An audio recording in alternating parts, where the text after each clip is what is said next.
Illinois. 678 kilometers to Omaha, Nebraska, or roughly 400 miles. 400.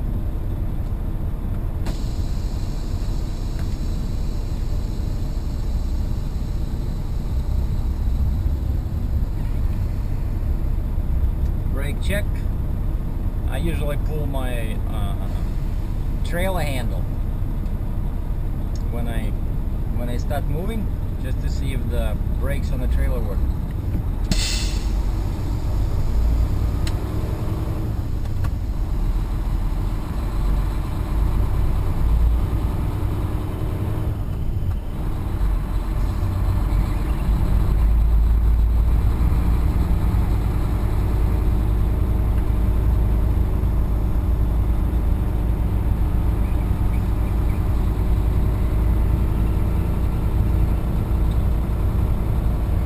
Local time 5 to 7 in the morning.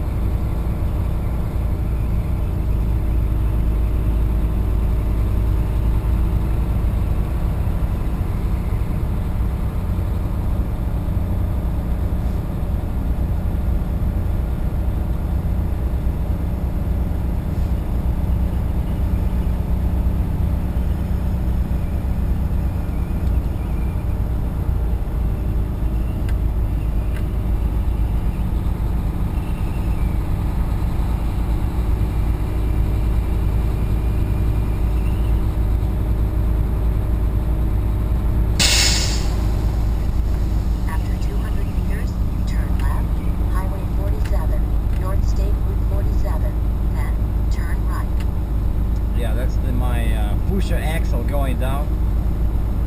I had to raise it going through the turns.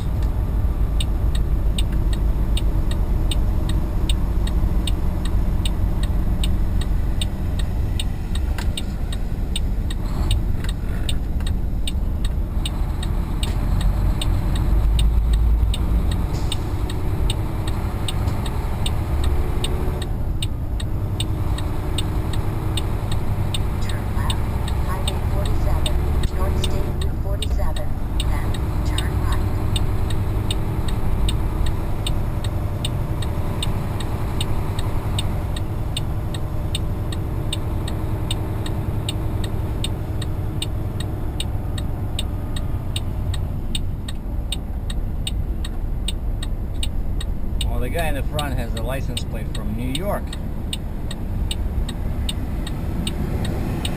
Somebody is far away from home. From here it's 2 hours to Iowa border. And I just sent a message to my dispatcher. I said, well, I still don't have Iowa and Nebraska permits, so I cannot cross into Iowa. So my plan is, there's a small truck stop at exit 19, which I found on my Trucker Path app on the smartphone, and also I have this truck stop directory, right? So you plan ahead.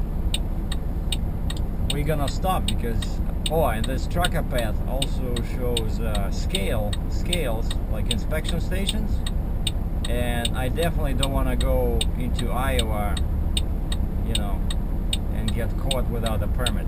And there's 2 inspection stations on the Illinois side, but nothing on the Iowa side. But then sometimes these guys cooperate, and you get stopped at the inspection station, and it'll say, you'll see the names of 2 states, so they can enforce the rules in both states. What? That's a very short green arrow. Come on, Illinois. All right.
is 108 and something thousand pounds, 108 plus.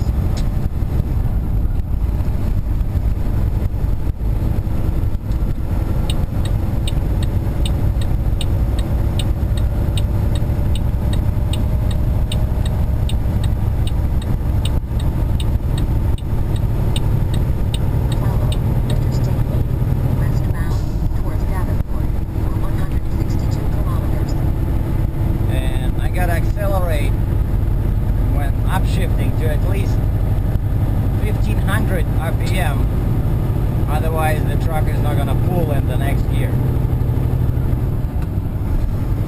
But when I upshift at 1500, I end up at 1300 in the next gear, and then it pulls more or less okay. We're doing 51 miles an hour, ladies and gentlemen. Things are flying by. And now we're gonna shift at 8 high, last gear. 1500, 1530s, 49, 1563, 1585, 1608. And again, I'm losing 200 RPM, so I ended up at just below 1400. I do that when I see that the road goes slightly up, so I accelerate to 1600. So basically you gotta be like a space engineer here, play with numbers, you know. A big auction site on the right, the Ritchie Brothers, mostly empty now.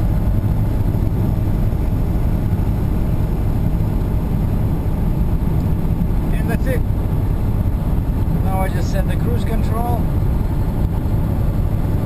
Well, since my permit is not ready, I don't have to rush, so I'll just set up at 1350 RPM. Yeah, slightly, yeah, okay, 1350 RPM, so that's 58 miles an hour, 93 kilometers an hour. And I have my lights on, like the flashing lights, because yesterday I went through an inspection station near Joliet, Illinois, and the guy looked at my load, scaled me, everything's good, looked at the chains, and then he says, why is your light not on? I said, what light? Oh, the roof light. You have a roof light? I said, yeah. Well, if you're traveling under a permit, it should be on. I said, well, I'm not oversized, but if you say so, okay, I'll turn it on. So now I have my roof light on, and I have my amber lights and the trailer's bumper on. So now I'm like a Christmas tree. Enjoy. That's my message to the Illinois inspectors. So yeah, 58 miles per hour. Oh, and one note about the oh, another oversize on the other side. 8 axles. Jeez. So one note about the axle ratio change. Yeah, I'm surprised how many people are still confused about ratios, you know. One guy said if a truck with more engine torque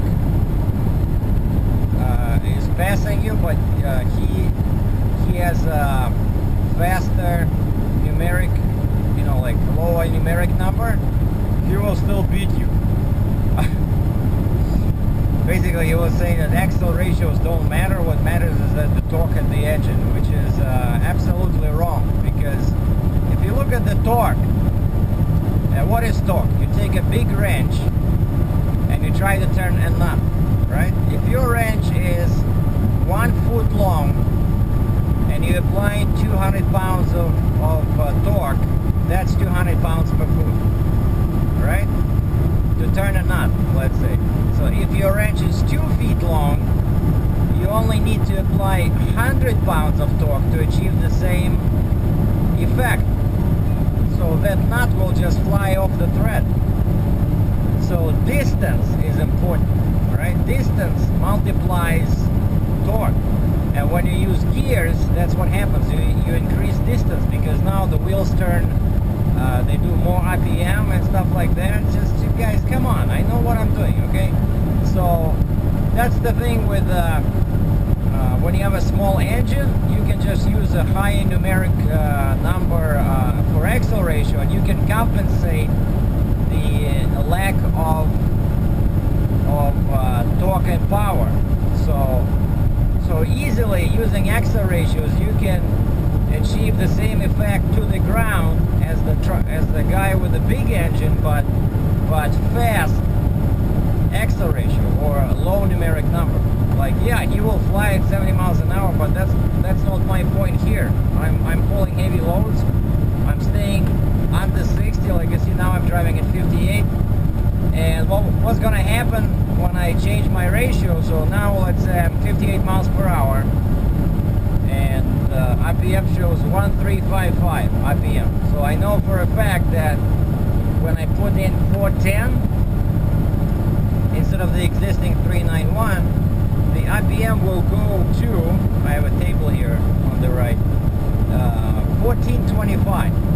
So now it's 1350 pretty much. It's going to be 1425. So RPM is going to increase by 75 RPM.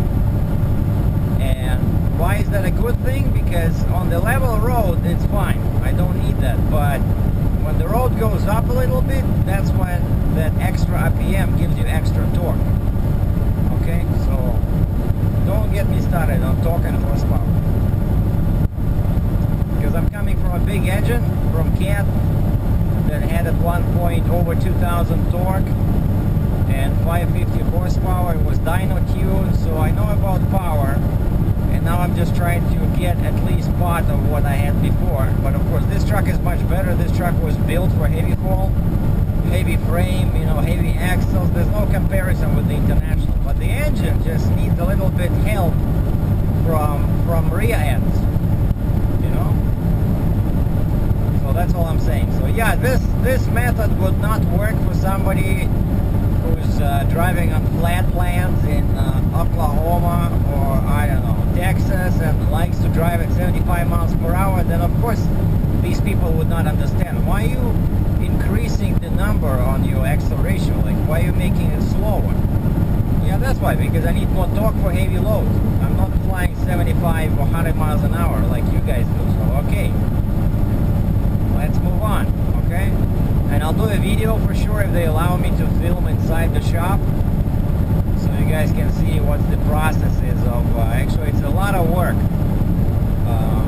to replace axle ratios. That's why they charge a lot of money, but it's worth it, especially for a heavy hauler like me. That's extra juice, as if I have extra juice in the